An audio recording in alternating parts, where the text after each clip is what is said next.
Hello guys, welcome to my नई video. और आज की वीडियो काफ़ी सीरियस होने वाली, काफ़ी इंपॉर्टेंट वीडियो होने वाली है। आज मैं इस वीडियो पर एक ऐसी गलती के बारे में बताने वाला हूं जो अक्सर आप करते हो। अगर आप भी अपने पुराने फ़ोन को बेच देते हो, बेचकर नया फ़ोन ले लेते हो, या फिर आप किसी भी कारण से अपने पुराने फ़ोन को बेचते हो, तो इस वीडियो को बिल्कुल भी स्किप मत करना यार, आखिरी तक देख के जाना, वरना आप भी बुरी तरीके से फंस जाओगे। बेसिकली हो ये रहा है कि लोग क्या करते हैं, जब नया फोन लेना होता है तो अपने पुराने फोन को बेच देते हैं, या फिर कुछ ऐसे भी लोग होते हैं जिन्हें पैसे की आवश्यकता होती है तो वो अपने फोन को सेल कर देते हैं, बेच देते हैं। लेकिन आपको ये नहीं पता कि आपके उसी पुराने फोन से आपके डाटा को डिलीट लाया जा सकता है। हालांकि आप बोलेंगे कि आप जब अपने फोन को बेचे थे उस वक्त अपने फोन को फॉर्मेट कर दिया था, डाटा को डिलीट कर दिया था, लेकिन मैं आपको बता दूं, आप कितना भी उसे फॉर्मेट करेंगे तो भी आपका डाटा एक ही क्लिक पे वापस आ जाएगा। कैसे वापस लाते हैं वो मैं आपको डिटेल में बताऊंगा। होता ये है, आप जब अपने फोन को बेचते हो उससे पहले अपने फोन को फॉर्मेट करते हो, डाटा को डिलीट करते हो। उसके बाद आपको यह लगता है कि आपका फोन बिल्कुल खाली हो चुका है, उसमें कोई भी आपकी डाटा नहीं रही, और आप अपने फोन को बेच देते हो, राइट। लेकिन मैं आपको बता दूं, जितने भी स्टोरेज डिवाइस होता है, स्टोरेज डिवाइस यानी जिसमें आप अपनी डाटा को रख सकते हो, उस डिवाइस को ऐसे डिजाइन किया जाता है जिसमें जब तक वो डिवाइस ओवरराइट नहीं होता तब तक आपका डाटा वापस आते ही रहेगा। आप एक चुटकी में वापस ला सकते हैं। ओवरराइट का मतलब यह होता है, जैसे एग्जांपल समझते हैं, हमारे पास एक 16 GB की पेन ड्राइव है, राइट। अब 16 GB की पेन ड्राइव पर हमने अपना डाटा रखा हुआ है, ठीक है। अब हमने जैसे उसमें अपना फोटोस रखा, ठीक है, सिर्फ फोटोस हमने रखे हैं, राइट।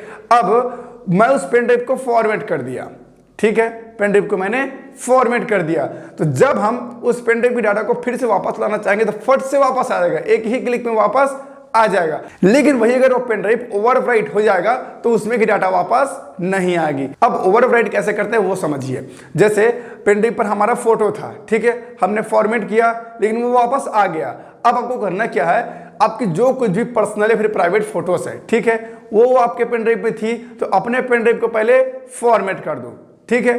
उसके बाद उस पेन ड्राइव पर आप फालतू की डाटा डाल दो, फालतू की डाटा जो आपके काम की नहीं है, नॉर्मल इमेजेस वगैरह भी कुछ भी आप डाल सकते हो, या फिर कोई मूवी वगैरह डाल सकते हो, मतलब फालतू की इमेज आप उसमें डाल दीजिए, ठीक है। उसके बाद फिर अपने पेन ड्राइव को एक बार फॉर्मेट करिए। अब क्या होगा, आपका पेन ड्राइव ओवरराइट हो चुका है, यानी आपके जो पहले डाटा थी, जो आपका प्राइवेट फोटोज वगैरह जो था, उसे आपने फॉर्मेट किया, उसके बाद उसकी जगह पर आपने कोई फालतू की डाटा को डाल दिया और फिर से फॉर्मेट कर दिया। तो अब क्या होगा, जब के पेन ड्राइव की डाटा को रिकवर करना चाहेगा तो उसके पास जो आपने फालतू की डाटा डाल रखा था वही डाटा आएगा। आपको जो पहले वाले जो डाटा थी, प्राइवेट फोटोज, प्राइवेट वीडियोस, वो भूलकर भी नहीं आ सकते, ये इम्पॉसिबल हो जाएगा। और इसी तरीके से अगर आप अपने फोन को करते हैं तब आप सेफ हैं, वरना आप अपने फोन को कितना भी फॉर्मेट कर दीजिए, आपके डाटा को एक क्लिक में वापस लाया जा सकता है। क्योंकि फोन को फॉर्मेट करने के बाद जब हम रिकवरी करना चाहेंगे आपके डाटा को तो फटाक से आपका डाटा रिकवरी हो जाएगा, क्योंकि वो डिवाइस अभी तक ओवरराइट नहीं हुआ है। ओवरराइट का मतलब यह होता है कि आप अपने फोन में जो प्राइवेट फोटोज, प्राइवेट डाटा है उन्हें फॉर्मेट कर दीजिए, उसके बाद फिर से उसमें कोई ऐसी डाटा डालिए जो आपके काम की नहीं है, फालतू की डाटा को आप डाल दीजिए, उसके बाद फिर एक बार फॉर्मेट कीजिए। इसके बाद जो कोई भी व्यक्ति डाटा को रिकवर करेगा तो जो अपने फालतू की डाटा डाल रखा था वही डाटा उसके पास आ जाएगा।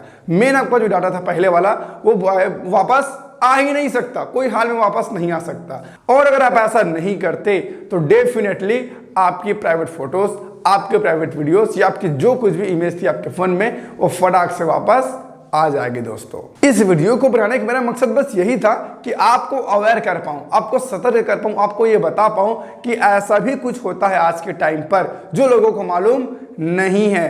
क्योंकि अगर आप कमेंट करेंगे तो हमको लाइव प्रूफ करके भी दिखा दूंगा कि किस तरीके से डाटा को वापस लाया जाता है। हालांकि इस पर आपको यूट्यूब पर कई सारे वीडियोस मिल जाएंगे कि डाटा को रिकवर कैसे करते हैं। एक एप्लीकेशन होती है जिसका नाम है रिकुआ। इस एप्लीकेशन की मदद से आप अपने फोन को फॉर्मेट भी कर देंगे तो भी बड़ी आसानी से आपका डाटा रिकवर हो जाएगा, फटाक से वापस आ जाएगा। लेकिन आप अपने फोन को ओवरराइट कर देंगे तो फिर डाटा वापस नहीं आ सकता, पॉसिबल ही नहीं है। क्योंकि आज तक धरती में से कोई सिस्टम नहीं बना कि जो स्टोरेज डिवाइस को ओवरराइट कर दे उसके बाद वो पहले डाटा को वापस ला सके। इसीलिए मैंने कहा कि अगर आप अपने पुराने फोन को बेचते हो तो सबसे पहले फोन को फॉर्मेट करो, उसके बाद उसमें फालतू की डाटा को डाल दो जो आपके काम के नहीं है, उसके बाद फिर फॉर्मेट करो। इतने में आपका फ़ोन ओवरराइट हो जाएगा। इसके बाद आप अपने फ़ोन को बेच सकते हैं, आपके डाटा को रिकवर नहीं किया जा सकता दोस्तों। आई होप आपको ये जानकारी अच्छी लगी होगी, क्योंकि बहुत सारे लोग इस स्कैम के शिकार हो रहे थे। तो मैंने चाहा कि आपको भी जानकारी के बारे में पता हो और आप अवेयर हो सके, इसलिए मैंने वीडियो को बनाया था। वीडियो को पसंद है तो वीडियो को लाइक कर देना, चैनल को सब्सक्राइब कर देना, सामने घंटे को भी दबा देना। तो बस आज के लिए इतना ही, फिर मिलते हैं नए वीडियो पर नए टॉपिक के साथ। तब तक के लिए जय श्री